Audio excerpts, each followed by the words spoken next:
안녕하십니까 애청자 여러분, 놀라운 부동산 놀부입니다.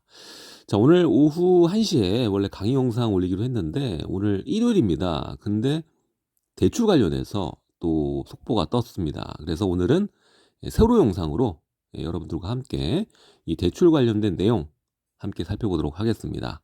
자, 강의 영상은 이 풀 영상이 멤버십 전용관에 올라가 있기 때문에 빨리 보고 싶으신 분은 멤버십 가입해 주시면 되겠습니다. 자, 시청하시기 전에 좋아요, 구독하기 부탁드리고요. 오늘 보시는 세로 영상은 여러분들 휴대폰으로 그리고 전차면으로 보시면 보다 선명하고 깔끔하게 시청이 가능하십니다. 그럼 내용 살펴보도록 하겠습니다. 자, 일단은 이번에 새 정부에서 공약 중 가장 민감했던 부분이 이제 다주택 중과 유예에 관련된 부분, 두 번째가 이제 대출인데, 자, 최근까지도 얘기 나왔던 것이 이제 DSR이죠.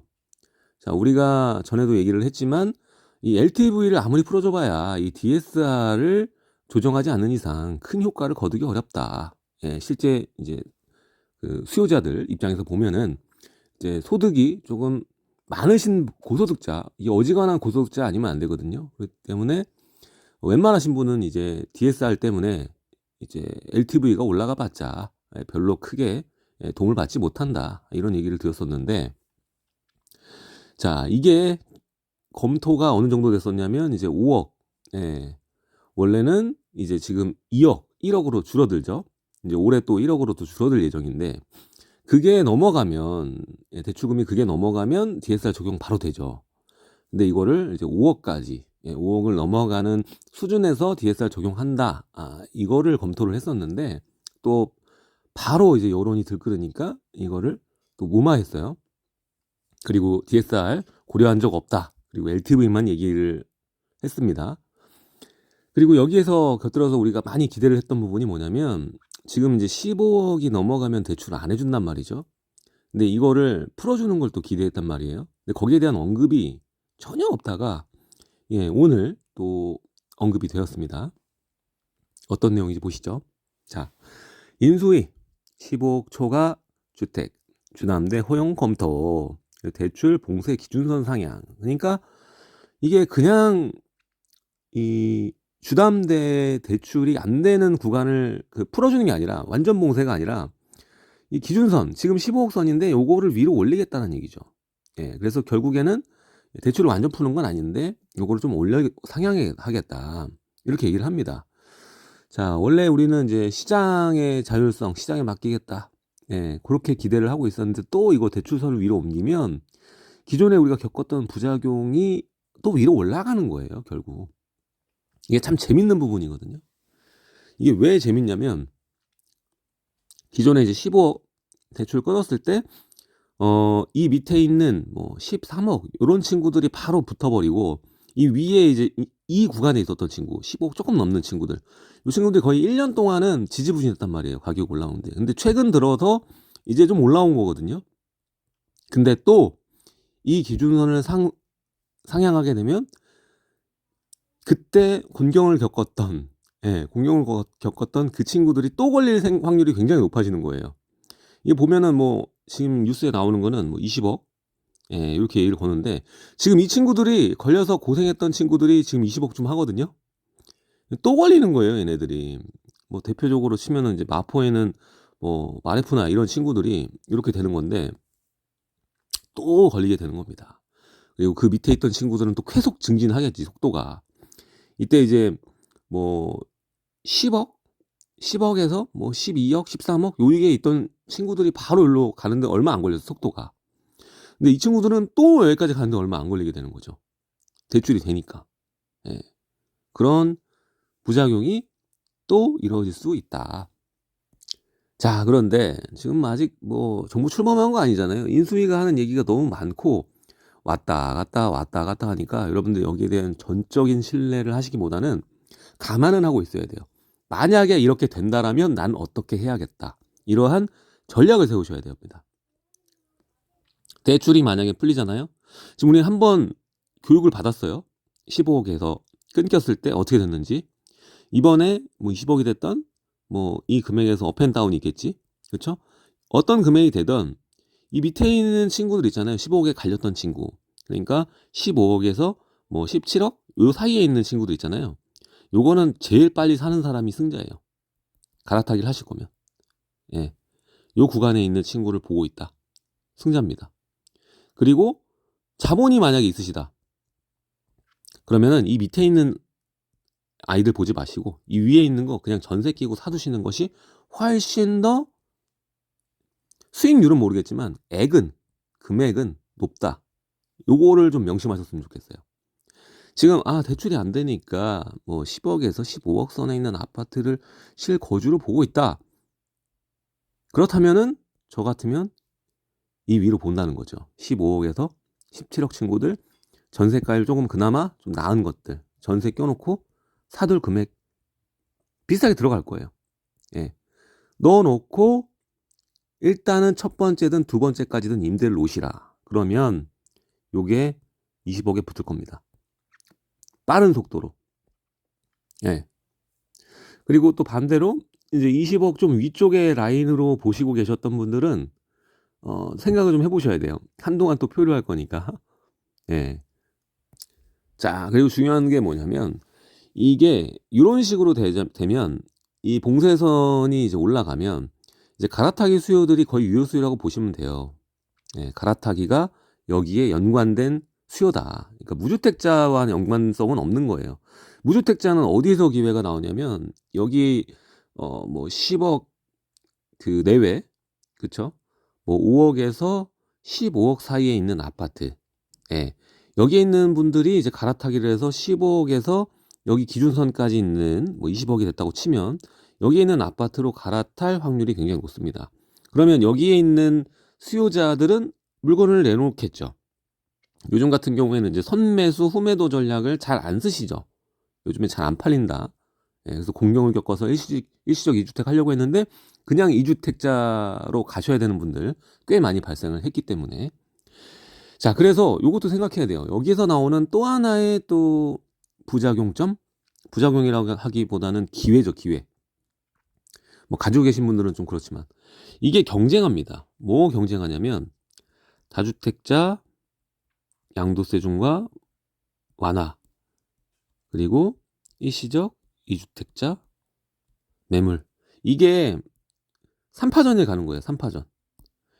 그러면은 자 10억 밑에 특히 뭐 10억 밑에 있는 10억 밑에 있는 아파트들은 서울에도 있어요. 10억 밑에가 뭐 20평대는 꽤 뭐 있는 편이고 30평대 중에서도 있어요. 있기는. 근데 서울 외곽이지. 여러분들 잘 모르고 구축이고. 특히 저는 소형 구축 주목해가지고 보시면은 가격이 상당히 좀 눌린 상태로 나올 수 있다. 예. 그러니까 무주택자는 이런 것들을 노리셔야 돼요. 딱 10억 밑에 있는 아파트들 중에서 좀 구축이면서 20평대 아파트. 요런 거는 조금 조정돼서 내려올 수 있다. 제가 생각하기엔 어느 정도 수준이냐면은 한 20년대 있죠. 20년. 지금 22년인데 20년 그 실거래가까지 터치하는 급매물들이 좀 있지 않을까. 왜냐면 이걸 해야 되니까. 예.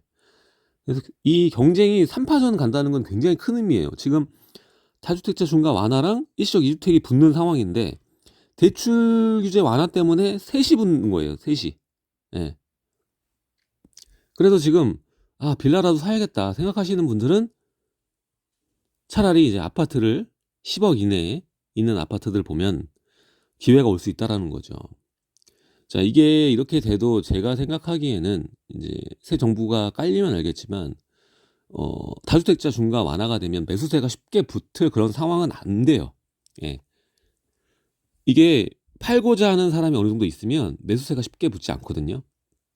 그래서 꼭 사실 분들이 이제 사게 되겠지. 그래서 상급지에 어느 정도의 그 매수세가 붙는 거는 시간이 좀 필요하다. 시간이 좀 필요할 겁니다.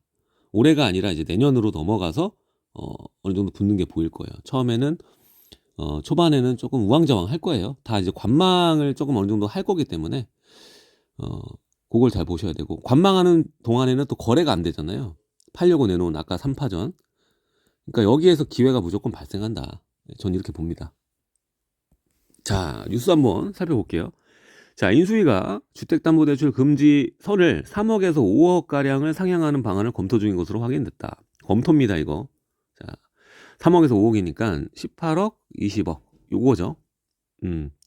현재 시가 기준 15억 초과 주택에 대해서 주담대출을 받을 수가 없는데 이 기준을 높여서 일부 허용하겠다는 것이다. 자, 부동산 가격 급등으로 19년 정책 도입 당시보다 15억 초과 주택이 크게 늘어난 데다가 부동산 규제를 완화하겠다는 정부의 의지가 반영된 것으로 풀이된다. 풀려면 다 풀어야 돼요, 사실. 이렇게 하면은 또 부작용, 이거는 왜곡이라니까요, 왜곡. 전에 대출 규제 9억, 15억 하니까 어떻게 됐어요? 이 밑에 있는 친구들은 빨리 올라가는데 이 위에 있는 친구들은 늦게. 여기는 거의 더 늦게. 마지막에는 어차피 속도 오긴 오지만 처음에는 왜곡 현상이 좀 발생이 된다. 예. 자, 그래서 15억 초과 대출 금지 기준선이 지금 시세랑 견뎌서 지나치게 엄격하다는 공감대가 있다. 자, 어느 정도 수준까지 높여서 풀어주는 게 타당한지 세부선을 마련하고 있다라고 합니다. 고심하고 있다라고 하는 거예요. 제가 볼 때는 이 정도는 돼야 되지 않나. 예. 이렇게 하면은 뭐 하나마나인 것 같아요. 하나마나인 것 같습니다. 근데 이게 좀 더 웃겨요. 대출 제한을 아예 없애게 되면 집값이 크게 올라 부작용이 있을 수 있다. 왜 건드리는 거야, 그러면? 왜? 이건 좀 이해가 안 가요. 좀 시장에 맡긴다고 해놓고서는 또 통제하려고 하는 거. 예. 그래서 이번에 이제 점점 시간이 흐름에 따라서 뭔가 굉장히 신중론을 펼치고 있기 때문에 우리의 예상과는 너무 다르게 가고 있어요, 지금. 예. 자, 지금 보시면은 10억을 지금 초과한 아파트가 26만 채 정도. 예. 이렇게 됩니다. 그래서 20%를 넘어선 상태다. 현재 올 3월 매매 기준으로 상위 20% 서울주택 가격은 24억 원 수준에 형성이 되어 있다. 자, 그래서 상위 20% 주택이 이제 이 정도다 얘기를 하고 있고, 대출 금지 기준선 10억 이게 상향 조정되면 요것도 중요한 부분이죠. 전에는 이제 9억, 15억, 20% 그리고 6억, 이제 9억까지는 40% 이렇게 해줬잖아요. 예. 근데 요것도 좀 바뀔 것으로 예상이 되는 겁니다. 이걸 바꿔주면 요것도 바뀐다라는 거죠. 그래서 40%에서 20% 내려가는 기준선 9억이 이제 고가주택 기준이 이제 바뀌었으니까 12억, 예, 확률이 좀 있다라는 거죠. 그래서 12억까지는 40%, 그리고 12억에서 뭐 18억이 됐든 20억까지 이제 20% 이렇게 이제 잡게 되는 거죠. 자, 이러면 어떻게 돼요? 자, 여기도 괜찮죠. 9억에서 12억 구간에 있는 이제 경기에 좀 서울에 붙어 있는 자리들이 이 정도 금액대인데 이 대출이 가능해지는 거거든요. 대출이 이제 더 많이 받아지는 거지. 지금 보통 보면 이제 20% 구간이 꽤 되는데 이게 풀리게 되면은 이제 이 지역들이 40% 대출이 받을 수 있는 자리입니다. 어떤 아파트든. 예. 대체적으로 뭐 광명 그리고 뭐 하남 요런 데 보면은 이 정도 금액대 아파트가 많거든요. 그러면 어떻게 되겠어요? 얘네들도 15억까지 또 빨라지는 거예요. 지금 총체적인 이제 가이드라인까지 굉장히 빨리 올라갈 거예요. 18억이 됐든 20억이 됐든 거기까지 이제 가는 아파트들 속도가 좀 빨라질 거다. 예. 중위 아파트는 그렇고 아까 말했지만 이제 이들이 내놓고 여기로 가는, 그러니까 저가 아파트죠. 저가 아파트는 아이러니하게 좀 눌린다. 무주택자의 매수세가 쉽게 붙을 상황은 아니기 때문에.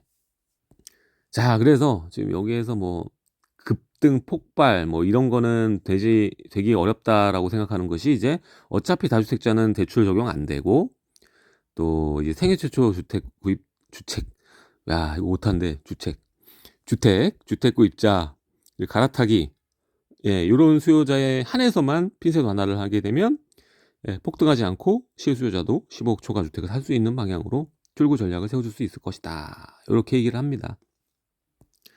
아니, 그러면은 20억 넘어가는 주택은 실수요자가 아닌 거야? 이게 문제예요. 강남은 다 20억 넘어가는데 무슨 소리 하는 거예요? 강남은 사람 아닌가? 예. 참 이거 참 너무 생각을 잘못하고 있는 것 같아요, 지금. 예, 인수위 자체에서도 뭔가 좀 확실하게 가야 되는데 자꾸 눈치를 보네, 이거. 예. 자, 아무튼 요게 이제 오늘의 이슈로서 속보로 나오게 됐는데, 아무튼 간에 여러분들 요거를 염두에 두고 계셔야 돼요. 이렇게 되면 내가 지금 보고 있는 아파트의 기준을 바꿔야 된다. 예. 그리고 실거주로 잡지 말고 예, 전세를 껴두고 활용하는 방식도 생각을 해야 될 거다. 예, 금액의 문제다 이거는. 요 얘기를 다시 한번 드리겠습니다. 예, 좀 여러분들 보시는 아파트를 상향할 필요가 있다라는 거예요, 지금. 예. 그리고 꼭 거주하지 않더라도 좀 위에 있는 주택, 빠르게 올라갈 수 있는 지금 어떻게 보면 어떤 부분에선 호재가 될 수 있고 어떤 주택들은 악재거든요, 이게. 요거를 파악하셔서 요쪽으로 가셔야죠. 그쵸? 자, 오늘은 이 대출 관련된 속보로 여러분들과 함께 새로 영상으로 만났습니다. 자, 오늘 올리기로 했던 영상, 예, 오늘 또 실시간 채팅까지 하려고 했는데 속보가 올라왔으니까 내일로 이거는 좀 미루겠습니다. 내일 오후 1시, 내일 오후 1시, 내일 오후 1시에 또 영상 올려드리도록 하겠습니다. 강의 영상. 예, 그 전까지 못 기다리겠는 분들은 멤버십 영상, 예, 멤버십 가입하시면은 여러 가지 볼 수 있어요. 매물도 볼 수 있고 강의 영상도 볼 수 있고. 예. 그래서 이미 했던 영상을 보실 수가 있으니까 멤버십 가입 많이 부탁드리겠습니다. 자, 지금까지 놀라운 부동산 놀부였습니다. 감사합니다.